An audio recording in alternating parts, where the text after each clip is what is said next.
So there's like five different love languages, and this person is coming from like an acts of service perspective. But it made me think like at like maybe the most surface level piece of this, like is this person's love language actually just like words of affirmation and you're going through all of this work and then all they needed was like, hey, you're doing great today, and then that's what makes them feel loved. Hi, welcome to Therate. My name is Katie, and I'm with my co-host Ashley, and we are here to feature the song "Tolerate It" on Evermore. We are not therapy, but we are a good time, and we hope you enjoy this episode. Ashley, you selected the song. Can you tell us what made you choose it? Yes. Okay, first of all, I love this song. And it got such like a cool moment at the Eras tour when she's like hitting things off the table. And I know she didn't do that for all of her performances, but it was so fun. And I'm a big like boundaries person. I'm always super intrigued when there's boundaries involved. So I could not leave this song untouched for our podcast. Oh, absolutely. Such a good point. Such a good point. Can I just talk a little bit about when she would knock things off the table during the performance? Yes, of There were so course. many people online that were like, she's channeling her inner cat. The way that she would like crawl on the table and like swat things off. It's And so once I like true. saw it, I could never unsee it from that moment on. All those times where she was practicing being a cat for the Cats musical, it really came out. Exactly. Exactly. We know Taylor loves cats. Well, let's dive in because I would love to hear what questions you would ask. If this song were a client, where would you start? Yeah, yeah. So I am going to be referencing some specific lyrics. It was hard for me because I there were like a thousand different ways, maybe not a thousand, maybe more like three, that I could kind of imagine this being a client. So I mentioned boundaries earlier. I'm actually going to take a bit of a different focus and focus on like attachment styles with this one. So Oh, yes. yeah, I could totally see like other versions of this, like talking about boundaries or talking even about like stonewalling specifically, or Mhm. like potentially like abusive, emotionally abusive, that kind of thing. So I just wanted to like give that disclaimer that there are plenty Yeah. of ways that we could have interpreted this, but I'm gonna focus on the attachment uh, lens. Um, so the lyrics that I'm going to be referencing are, I know my love should be celebrated, but you tolerate it. You assume I'm fine, but what would you do if I break free and leave us in ruins? Took this dagger in me and removed it. Gain the weight of you, then lose it. Believe me, I could do it. And if you haven't heard this song, I hope that those lyrics, at the very least, just convinced you because this song is so good. I wanted to quote the whole thing. Mhm. So, with those lyrics in mind, the questions I would ask, are there any clues as to when or why things shifted? Because it seems like what we're seeing in this song is like somebody who's working super hard, trying their very best to kind of impress or kind of like earn love almost. And this other person is just like not noticing, not caring, completely avoidant, not connecting. And so is that how it's always been, or did things shift? And I think she kind of references in the song that it did shift at one point. Yeah. And then what would it be like to have reassurance that he cares? Mm, really, really good points there. Now, you mentioned a word avoidant, which I know is a word that's very connected to attachment theory or attachment science. Can you kind of maybe educate our listeners a little bit briefly on like what what that connection may be? Yeah, yeah. So the way that I kind of thought about this song was in terms of like an anxious attachment partner and an avoidant attachment partner. So with anxious attachment, we have somebody who feels like they have to earn love or like reassure have a lot of reassurance, be very close to their partner to feel safe. And then with avoidant partners, they struggle to kind of connect in that way. So they struggle to find that emotional connection or to feel like they want to be vulnerable or bring things up. And so it can kind of create this like chase where like if this is the avoidant partner, sorry for those of you who are listening, and not Ashley has seeing one this. hand up. I have one hand up. And then this is the anxious partner. The avoidant partner can sometimes be like, okay, this is my boundaries, this is my wall, right? And then the anxious partner is like, come on, come on, come on, come on, come on, like be with me, be with me. And then they're like, okay, I feel really uncomfortable. I don't know why you're trying to force this into me, or trying to pull stuff out where I don't really want to share it or I don't really want to connect in that way. So then there's like this chase. And so I do work with like a couple of couples, and I work with even individuals on these like patterns of, what would it like be like if you kind of did share? Is that really scary to you, or do you feel like, somebody doesn't deserve that for the avoidant piece? And then, from the anxious perspective, like what would it be like if you were to reassure yourself, if you didn't constantly need that connection from somebody and knew that you were still okay. So again, a lot of layers that we could dive into, but that's a Mhm. brief description. Anything you would change or add? No, I think that was a really, really good description. Thank you for kind of briefly educating on like what attachment science is and how that plays out in relationships, because avoidant and anxious are two very common attachment styles that we see, and kind of have a reputation for being partners, right? So like it's not an uncommon match in couples to find an avoidant and an anxious person together. Yeah, yeah. Plenty of ways that we could dive into that. So hopefully there will be other opportunities to do that too. Absolutely, I love the take of attachment. Are there any other questions, or do you was that the main one that you wanted to ask? Yeah, those were the main two that I came up with. What would you normalize slash validate for this? Yeah. So it's hard to put in work and not feel appreciated, right? Like it sounds like Mhm. this person is like doing everything she can think of to like make this other person's life easy, make it nice, have something that they can enjoy together. So to put in all that work and then just like not be seen, not be heard, not be noticed, like that sounds exhausting. And then it's hard to not know if somebody would care if you left. So, like after putting in all of this effort, like if I walked away, what would Yes. that be like for you, right? Like I Yeah. sense this like feeling of like, I feel like you have power over me. I have power too. Like, what would it be like if none of this existed? How would that feel, right? Like you kind of Yeah. feel that like passion when she says that. Mhm. And I can understand where that's coming from, right? Like if you feel unappreciated for so long, and this can be in relationships, in jobs, in any like anywhere that you're not feeling like you're being really seen, there can be a part of that like anger that comes up, like you have no idea everything that I've done for you. Like I'd love to see you try go a week without me, right? Yes. Yeah, there's like I love that you're highlighting this like tension between feeling disempowered and then trying to like, find empowerment, right? And this like maybe it could potentially turn into like a power struggle even in a relationship, but it's certainly a dynamic where there's potentially a layer of testing. I feel like you've used that word, but like of like if I did this, like how would you respond? Which is another really common dynamic that plays out in relationships and that we see as therapists all the time, of power dynamics and trying to gain some power in a relationship when you feel, fill in the blank, disempowered or lonely or sad or hurt or fill in the blank. Yeah, and I think the most extreme versions of that, right? Everything isn't always this extreme, but it could be like an ultimatum. It could be a threat of some sort, right? Like there's Mm-hmm. there's a lot of ways that this could show up. Yeah, absolutely. Absolutely. And sometimes those tests can be, on the other end, incredibly nuanced and subtle. So you might have this whole narrative in your head of like, I'm going to stop doing this and see if they notice. And you've never said a word. You've just let behavior kind of speak for itself, which, we might have thoughts about as therapists in terms of how successful or unsuccessful that may be.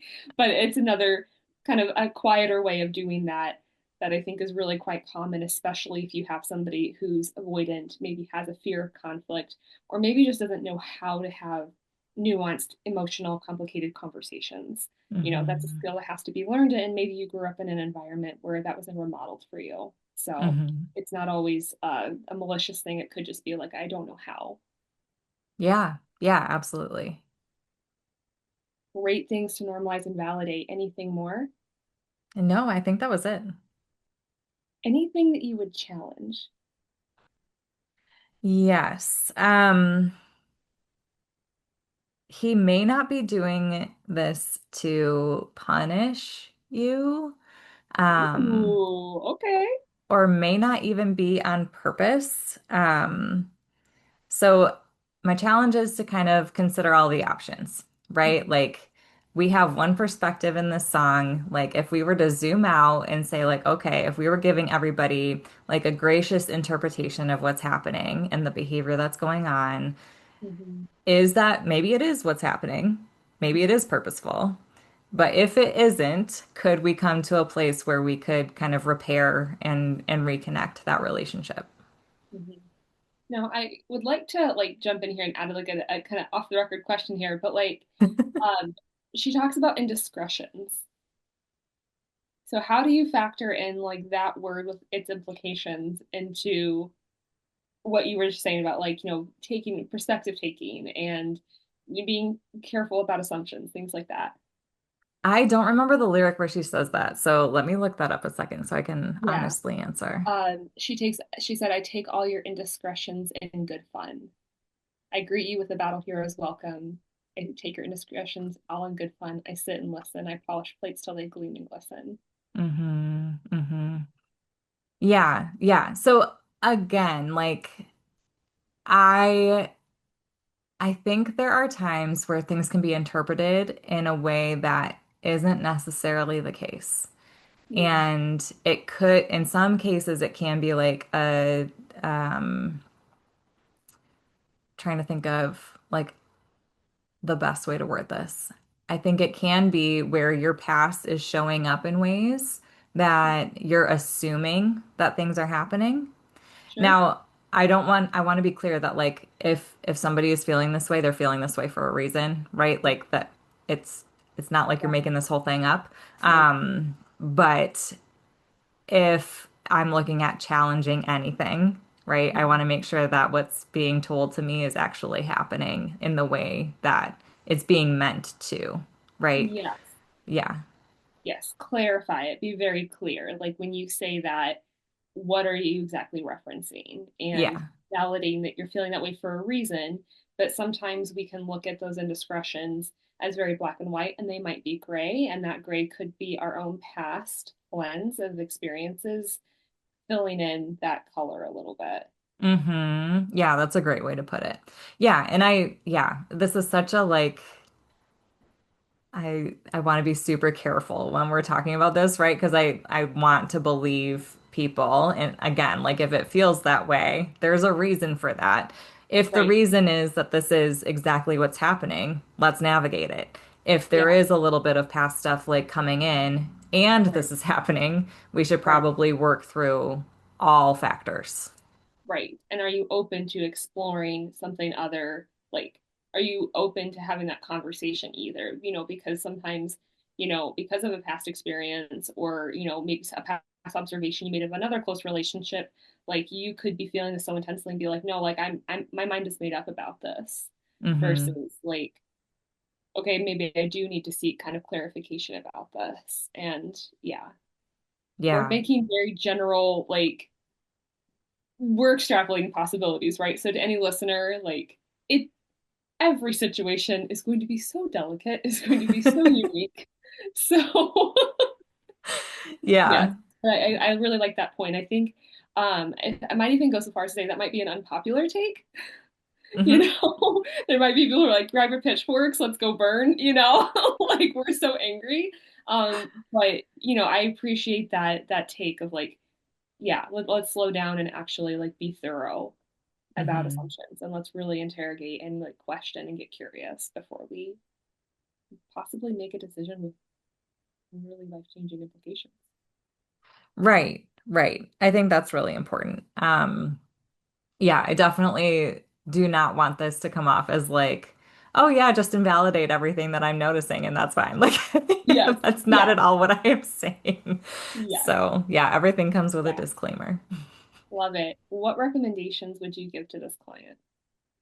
Yeah, so I'm gonna again focus on kind of that like um the I want to impress you. I want to, do all these things to like earn your attention or earn your love. So, rather than doing that impressive or fancy stuff, try talking and listening to see what he says. So, listen to understand, and just see what happens there. Like, sometimes I think, like you were saying with the testing, like, oh, well, maybe if I do this is in a different way, but maybe if I do this, like if I go this additional extra mile, then I'll Mhm. get the connection that I'm looking for. Then I'll get noticed.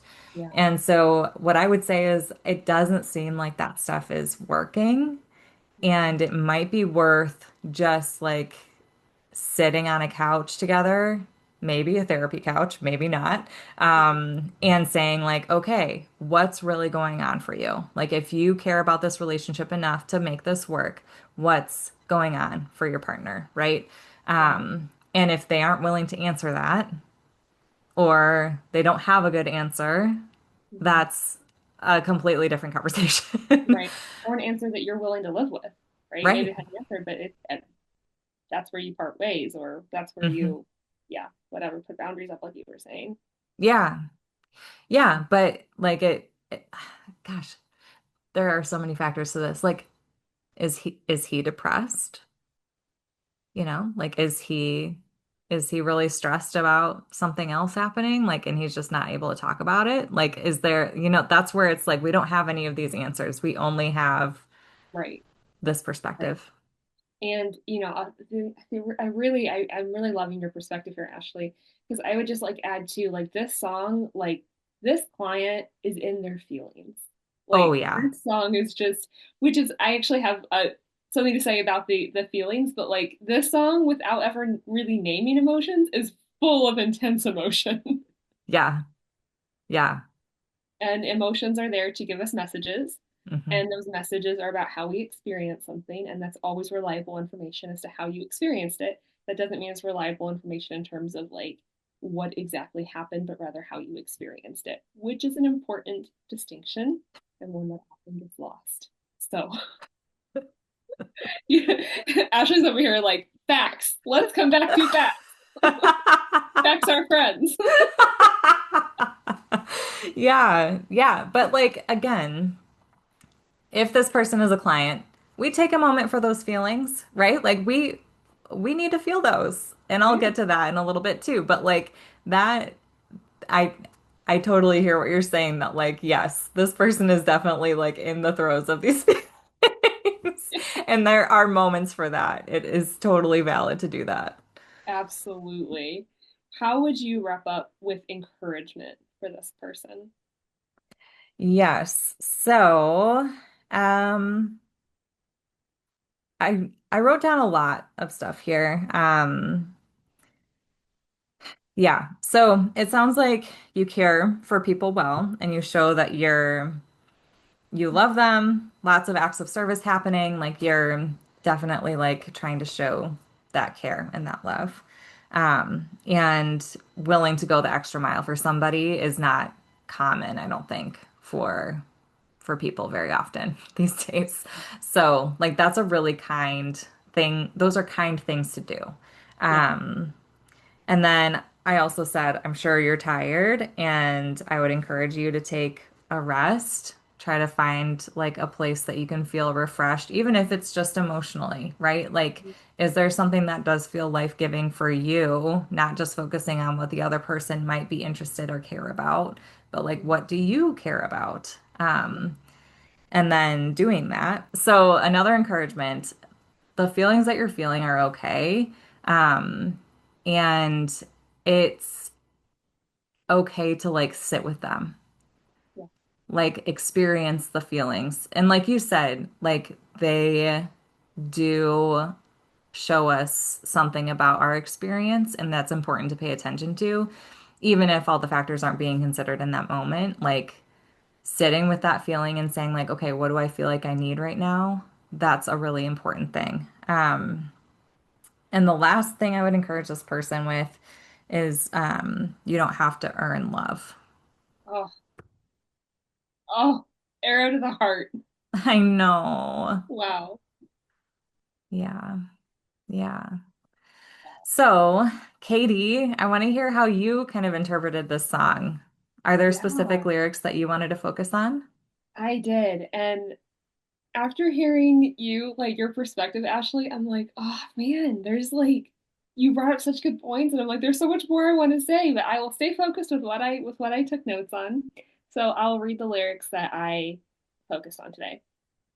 If it's all in my head, tell me now. Tell me I've got it wrong somehow. I know my love should be celebrated. I greet you with a battle hero's welcome. I take your indiscretions all in good fun. Where's that man who'd throw blankets over my barbed wire? I made you my temple, my mural, my sky. You assume I'm fine. I sit and watch you. So, yeah, that's where I started. So, I'll just dive Mm, into the questions that I would ask. How long have you been watching, waiting, and observing? How do your observations make you feel? I notice that you make a lot of statements, you're sharing a lot of memories, but I don't hear emotional language at all. that's What such makes a good point. I'm sorry to interrupt you, but Oh that's no, so go for it. important. Like identifying those emotions can be a real life changer. Yeah, yeah.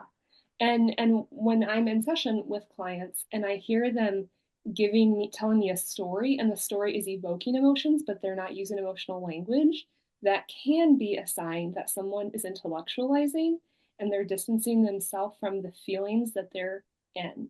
So I always want to like draw out, okay, so what did this story and memory evoke inside of you? That's so good. What makes you feel, what makes you need, sorry, let me try that again. What makes you feel like you need your partner to tell you if it's all in your head or that you've got it wrong somehow? Yeah, like why is that up to them? Yes.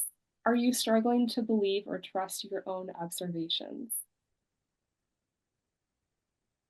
You you are making so many observations and they sound like they have been going on for a while. Like this is a pattern. And multiple times you're saying like I need this other person to confirm this for me. And there's value, like you were saying, Ashley, and like having this other person clarify and fill in that story. The way that I hear the song, this other person is quite absent. And if they are not choosing to have this conversation, if you are asking, or are you pleading, right? Like at what point do you look at the facts of what's happening and just trust that you have made a truthful observation and then do Hmm. something with that? Yeah. Oh, that's such a good Sometimes point. Oh, yeah. Sometimes people will string us along. They'll never actually just have the courage to call it for what it is. And sometimes you have to be the one to do it. And I don't think it's fair. Like, we want that other person to take ownership. We want them to just quote unquote be honest. And I say quote unquote just because, like, that's a phrase that I hear. Like, I just want this person to be honest with me. And, like, they may not. They may not ever choose to be honest with you. Hmm. You can be honest with you. Yeah.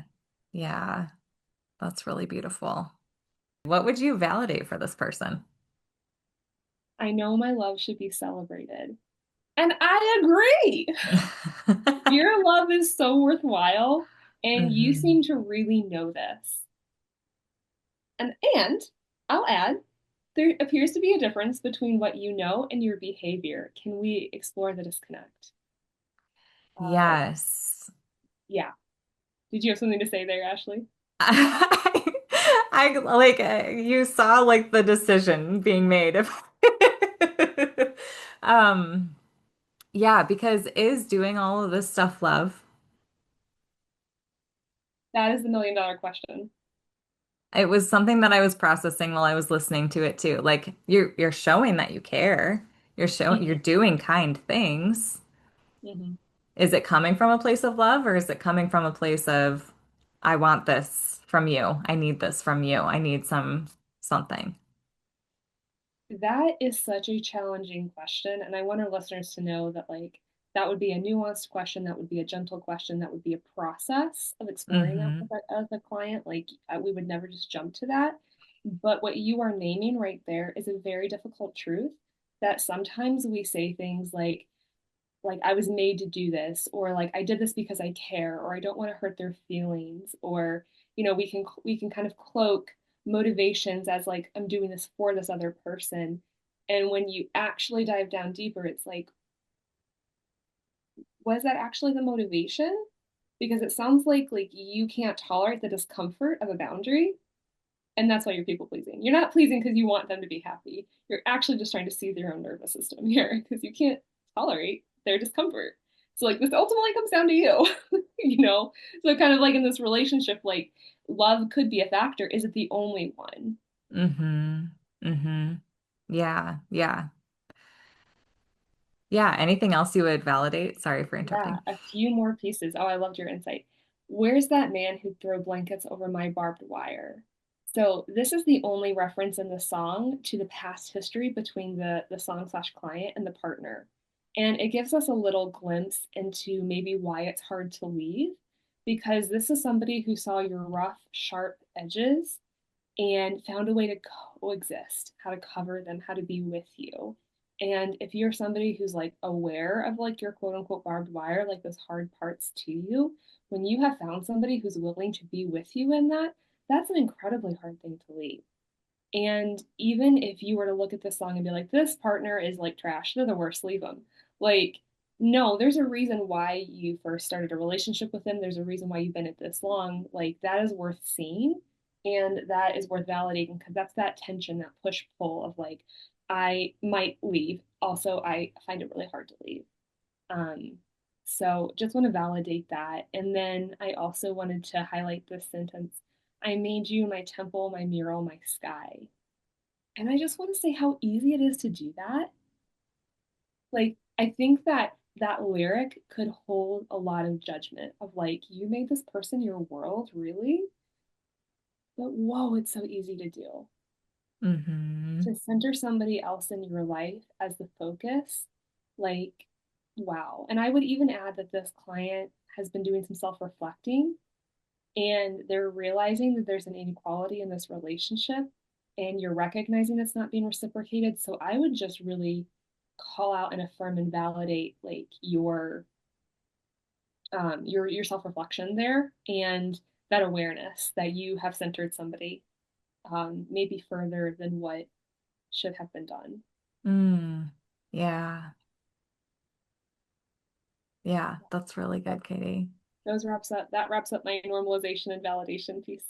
All right. Perfect. Anything you would recommend for this person? Could I share challenges? Oh, sure. Would that be okay? Yeah. Um, so like I asked kind of in the first set of questions, are you struggling to believe or trust your observations? And I'm going to say this next piece with the assumption that this person, the client, is resourced and able to lead. And that is this: you are being tolerated, and you are also tolerating. Ooh, I cannot wait for you to keep saying more. You are tolerating being treated this way. Mm-hmm. This is a two-way street. Say it louder for the people in the back. Kids in the back. Here is a massive caveat. There are so many reasons why someone may choose not to leave a relationship, including not having a choice or having very limited choices. So, like, there are coercive relationships, abusive relationships, there could be children, medical or financial dependency, lack of education or resources, fear of retaliation, like, the list goes on. Mm-hmm. So, I am making an assumption here, and I just want our listeners to know that. Um, but if I operate again on the assumption that this person is resourced and able to leave, you are not the only one. They are not the only one who are you're being tolerated, and you're tolerating this behavior Hmm. in this other person as well. And Absolutely. here's where I want to highlight the indiscretions. The lyric that says, "I greet you with a battle hero's welcome. I take your indiscretions all in good fun." And I'm like, girl, why? Like, what? Why are you taking it good fun? You're not laughing. You're not having a good time. Like, what has been going on inside of you that, like, when you see something that you would call an indiscretion, you're just trying to take it as a joke. And to me, that set maybe indicates a level of minimization where, like, you've been staying silent to keep a level of peace in the relationship or presence in the relationship. Like, you are compromising yourself to some degree here, and you're clearly fed up with it. And let's lean into that tension a little bit, because even if we don't focus at all on this other partner, there's a lot happening inside of you that needs to be addressed. And I hear far more focus on this other person than what's happening in your inner world. And then we Hmm. need to camp out there for a while. So, Hmm. so that would be my main challenge, I think, for the song. Yeah. Yeah, that's a really good one. Yeah. Yeah. Anything you would recommend? The lyric that says, "You assume I'm fine. Have you told them otherwise?" Yeah. Like, maybe they're assuming because you've not said anything. Maybe you're doing such a good job of keeping the peace Hmm. that you are not signaling to this other person how hurt you are, Hmm. or that those indiscretions were a boundary violated and it wasn't okay that that happened. So, this kind of indicates to me that there doesn't seem to be a lot of communication occurring. And what would it look like if you had a conversation, if nothing more than to just bring forward your feelings and your experience in the relationship? So that would be a really tangible recommendation of, like, maybe they're assuming because they don't have another story because you've not given them one. Hmm. Hmm. Yeah. Yeah, that's really good. This also reminded me of the love languages. Are you familiar with that? I am. Yeah, so there's like five different love languages, and this person is coming from like an acts of service perspective. But it made me think like at like maybe the most surface level piece of this, like is this person's love language actually just like words of affirmation, and you're going through all of this work, and then all they needed was like, hey, you're doing great today, and then that's what makes them feel loved. So yeah, it just made me think of that. But yeah, I think that's a really important point that you brought up. Interesting. Yeah. And then I think my encouragement would be, I want to come back to how the song ends. The song ends with, "I sit and watch you." And I would encourage this client to instead watch themselves. Watch the toll and the cost that comes to you as you wait and watch and hope for this other person to come to you. Hmm. Um, this song to me is about emotional paralysis. Oh. And there's just a lot of, like, focusing on this other person, a yearning, an anger, a sadness, a pain, and being so paralyzed in it that you are just so focused on what this other person is doing or not doing that you have not taken into account. Take your own account seriously, right? Hmm. Like, this is something that I have been encouraged to do, that I encourage my clients to do. Like, take your experience seriously, because other people are not going to do it as seriously as you are. So if you want to see change, then you need to really take serious, like, how this is affecting you, and let that motivate you. So eyes off of them and eyes on you, because if this is the cost that you're paying, ask yourself if you want to keep paying it. You can, Yeah. but make that a Hmm. deliberate choice, because that's your Right. empowerment, not theirs. Right. Right. Yeah. Yeah. I love that. Anything else you wanted to say about this song? That's all I took notes on. So I feel like this is a song you and I could easily come back to and just keep excavating, like, rich, like, content out of this For beautiful sure. poetry. But that's all I have for today. Okay. Yeah. Yeah. As I was listening to this song, I was kind of picturing Anna and Elsa from Frozen. Oh, okay. Can you say a little Wh- bit about that? Yeah, like when Elsa's behind the door and Yeah. Anna's saying, "Do you want to build a snowman?" Mm-hmm. And she's like wanting that so badly, but Elsa's like putting her hand up, like, no. Um, Yeah. it just reminded me of that type of relationship. Yeah. Oh, that reminds me of the lyric. While you were out building other worlds, where was I? Mm-hmm. Like, I just want, like, I feel like you could read that lyric in a lot of different ways, but one of those ways is like, I want to be your partner. I want to be here with you. Why wasn't I Yeah. invited? Why wasn't I brought into this to co-create? Yeah. Yeah. And like wanting that too is so okay. Yes, It's so okay. yes, it really, really is. Yeah. Again, last little note here. But one power dynamic that neither of us really touched on that kind of just occurred to me was Yeah. the lyric, "You're so much older and wiser, and I wait by the door like I'm just a kid." Yeah. Just this whole like, whoa, whoa, what a I dynamic know. there. I Where know. like you're deferring to somebody that you see as being older and wiser, and yet I'm listening to this person going, you have reflection and wisdom. Like maybe age isn't the secret sauce here.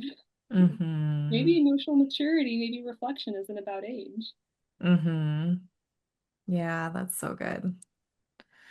Yeah. I think you're right. Excavate is a great word to use for what we could do with this song. There's so many things that we could talk about. So, yeah, well, thank you, listeners, for joining us on this little ride. If you want to follow us on Instagram, you're welcome to do that at Therate Podcast. If you want to request the song or even tolerate it part two, you can request that through emailing us at theratepodcast@gmail.com. And thank you, Jeremy, for editing this podcast. All right, bye.